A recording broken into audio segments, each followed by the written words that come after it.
to the Big Band Review Show. My name is Jason J. Rock Houston, and once again, we're talking about the latest album by the Dead Daisies. Best of is the title, and as it suggests, it's exactly what it is, a greatest hits collection. And the band is describing it as a celebration of the band's first 10 years together, first decade to be specific. Decade is pretty long for a band to be together these days. I mean, you look at some bands such as Aerosmith and Kiss, been together 50 years. They're wrapping up their career, later this year, going on their final farewell tour. So the fact that the Dead Daisies have been together for 10 years as a fan, I say that's something to celebrate, which is why I went out and bought the Best Of album. Man, it's got so many of my favorite songs. Now let's talk about, what are we going to talk about today? Well, this is a 2 CD set, so I thought let's talk about Disc 1 today. What is on Disc 1? Okay, well, Disc 1, as we talked about, kicks off with a great song called Miles in Front of Me. That features the original lineup, the original vocalist, John Stevens, who we talked a little bit about last time in part 1. Well, today's part 2. So again, we're going to continue the conversation. We're going to talk all about Disc 1, okay? And so again, it kicks off with the John Stevens era of the band. You get 3 great tunes from that era of the band. Miles in Front of Me, and then the next song, man, is just as good. You get Locked and Loaded. Wow. Now, let me tell you about Locked and Loaded. That was the first single the band ever released, and it features a very special guest on guitar, none other than Guns N' Roses lead guitarist Slash. So if there's no other reason to check out Disc 1, that's a great song. And then to finish off the John Stevens era of the band, the final track, track 3, Face I Love. Okay, again, that's kind of a great hard rock kind of pop tune, and kind of very much radio friendly. Talking about a guy that just loves his girl, loves looking at the girl he loves and being around her all day. Great little tune. Okay, now some of my other favorite songs that appear on Disc 1 of the Best Of Dead Daisies album, Fortunate Son. Now, throughout their career, the Dead Daisies have covered a lot of great songs, okay? And one of those songs they've covered throughout their career is on Disc 1 that I just love. Fortunate Son, of course, is a Creedence Clearwater Revival cover that goes back to like the early 70s. So that's, that song originally appeared on the Dead Daisies album, Make Some Noise, okay? That was the second album that John Corabi had ever recorded with the band. So now, of course, we're getting into the John Corabi era of the band.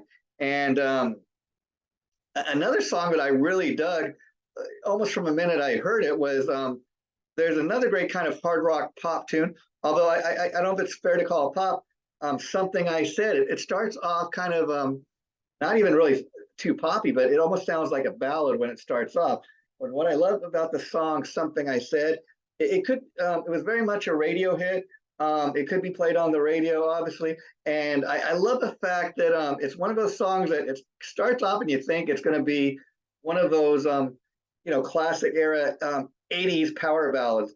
And it starts off sounding like that. But as the song progresses, it gets like a real major kick in the ass. And so I've always loved that song. And so I'm so glad that they included Something I Said on their Best Of album, because again, I would be so disappointed if that wasn't on there. I remember when I became a Dead Daisies fan, that was one of the first songs that I ever heard by the Dead Daisies, and that was one of the first songs that really helped make me a fan of the band.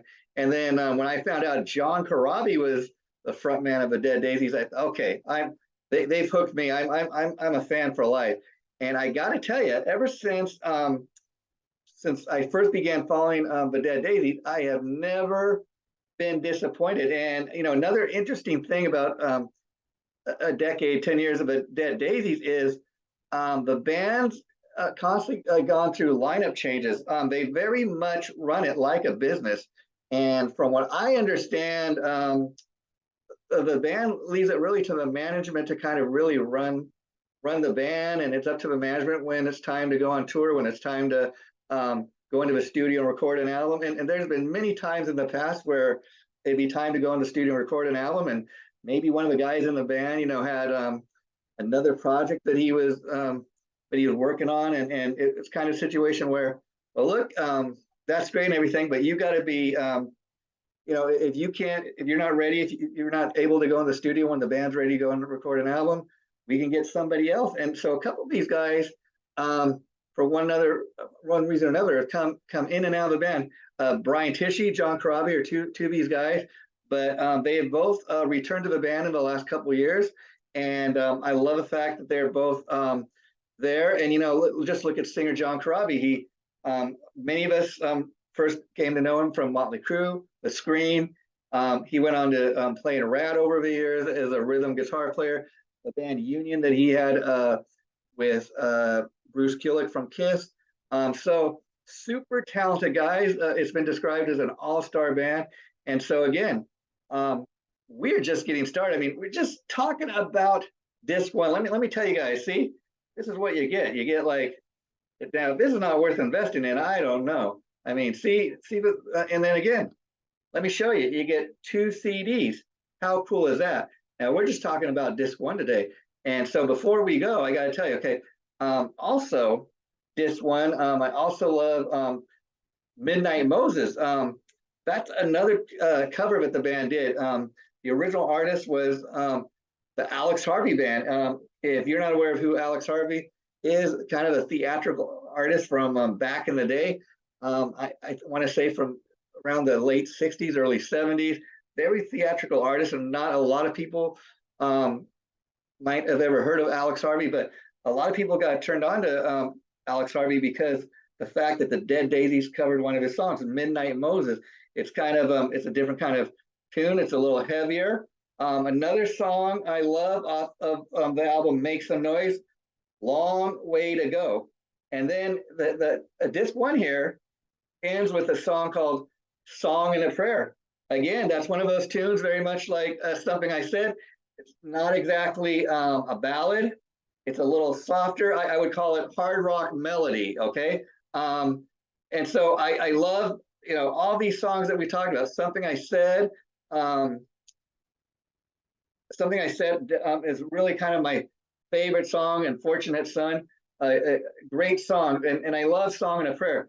That's kind of one of those forgotten tunes. So again, I suggest people pick up the best of.